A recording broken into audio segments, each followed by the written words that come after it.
कुमारी शैलजा की गैर मौजूदगी ने कांग्रेस कैंप में हड़कंप मचा दिया है। नॉमिनेशन के आखिरी दिन यानी 12 सितंबर को आखिरी बार कुमारी शैलजा को फील्ड में एक्टिव देखा गया था। उसके बाद से उन्होंने कांग्रेस के प्रचार से पूरी तरह दूरी बना ली है। शैलजा की इस गैर मौजूदगी के पीछे कांग्रेस के टिकट बंटवारे में उनकी अनदेखी और हुड्डा समर्थकों द्वारा उनके ऊपर की जा रही जाति सूचक टिप्पणियों को मुख्य वजह बताया जा रहा है। हर कोई इस बात से हैरान है कि कांग्रेस की एक बड़ी दलित नेता, पार्टी की महासचिव और सांसद आखिर पिछले एक हफ्ते से गायब क्यों हैं? सियासी जानकारों की माने तो चुनाव प्रचार से कुमारी शैलजा का गायब रहना कांग्रेस के लिए आत्मघाती साबित हो सकता है, क्योंकि इससे कांग्रेस के दलित जाट गठजोड़ में खटास पैदा होने के आसार हैं। और इस वक्त प्रदेश में दलित जाट का गठजोड़ ही कांग्रेस की सबसे बड़ी ताकत है। हालांकि भूपेंद्र हुड्डा ने कुमारी शैलजा पर की गई जाति सूचक टिप्पणियों का कड़ा विरोध करते हुए शैलजा को अपनी बहन और कांग्रेस की सम्मानित नेता बताया था। बावजूद इसके कुमारी शैलजा अभी भी चुनाव प्रचार से दूरी बनाए हुए है। वहीं विपक्षी दलों ने भी अब कुमारी शैलजा की गैर मौजूदगी को मुद्दा बनाते हुए कांग्रेस और खासकर भूपेंद्र हुड्डा पर निशाना साधना शुरू कर दिया है। बीएसपी के आकाश आनंद कह रहे हैं कि कांग्रेस को अपनी ही दलित नेता बर्दाश्त नहीं है, तो वहीं अनुराग ठाकुर ने भी हुड्डा को दलित विरोधी करार देते हुए शैलजा की अनदेखी को मुद्दा बनाया और कांग्रेस पर तगड़ा हमला बोला। अंत में अब आप इन दोनों नेताओं के बयान सुनिए और कमेंट में लिखकर जरूर बताइए कि कुमारी शैलजा का यूं चुनाव प्रचार से गायब होना कांग्रेस को कितना महंगा पड़ सकता है। राहुल गांधी जी जैसे नेता जो आरक्षण खत्म करना चाहते हैं, आप सब जान लीजिए, संविधान हमारी पहचान और आरक्षण हमारी आजादी छीनने नहीं देंगे आपको, छीनने नहीं देंगे आपको।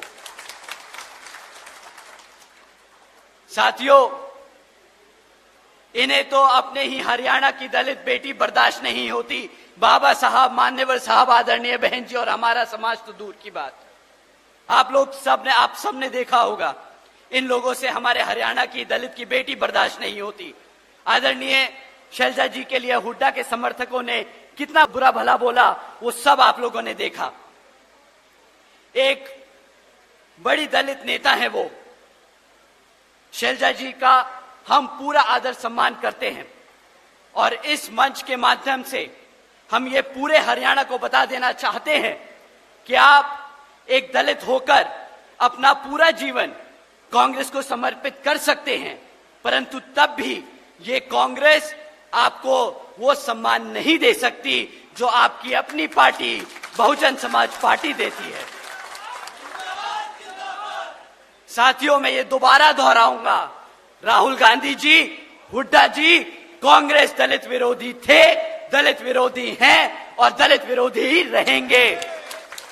हरियाणा में जो जमीन हड़पने का काम कांग्रेस की सरकारों के समय हुआ, दलितों के साथ अत्याचार हुआ, दलितों के घरों को जला दिया गया, मिर्चपुर की घटना को भी और अन्य घटनाओं को अब तक देश भूला नहीं है।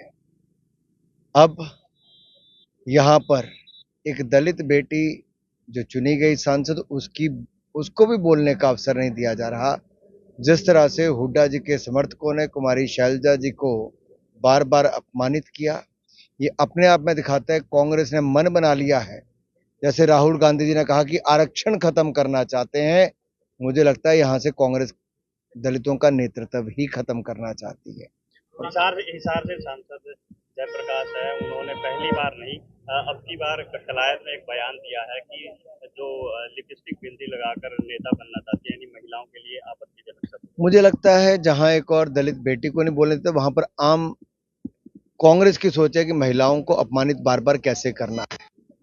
इस तरह के बयान दिखाता है कि उनकी मानसिकता क्या है। पिछली बार जनता ने उनको हराया था, इस बार उनके बेटे को हराएंगे। मांगने के बजाय ये कह रहे हैं कि मैं तो उन लोगों पे कटाक्ष कर रहा हूं जो ड्राइंग रूम पॉलिटिक्स करते हैं। देखिए, ये कितने जमीनी है जिनकी जमीन पिछली बार भी कमलेश ढांडा जी ने उखाड़ी थी, अब पुत्रा हैं तो उनकी भी उखाड़ेंगे।